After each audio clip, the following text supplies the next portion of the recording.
આ સંતો છે ને એ બધા આશીર્વાદ આપે 5 પ્રકારે તમે લેતા આવડા જોઈએ.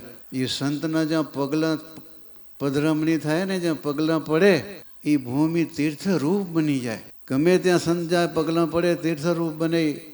એ ચરણથી આશીર્વાદ સંતો આપે. બીજા હાથ ઊંચા કરીને કે તમારા માથા માટે હાથ મૂકીને પધરાવે ને હાથ, તે અંતર ટાઢું થઈ ગયા, હાથથી પણ આશીર્વાદ આપે. બીજા દ્રષ્ટિ જેવા સંતો બેઠા. વાણીથી આશીર્વાદ કદાચ બધા સંતો આપે કે ના આપે. આ સાંગ જોગી બહેનો બેઠા વાણીથી તમને આશીર્વાદ આપે કે ના આપે, પણ દ્રષ્ટિ, અમૃત જેવી દ્રષ્ટિ ઝીલજો, એ દ્રષ્ટિથી આશીર્વાદ આપે.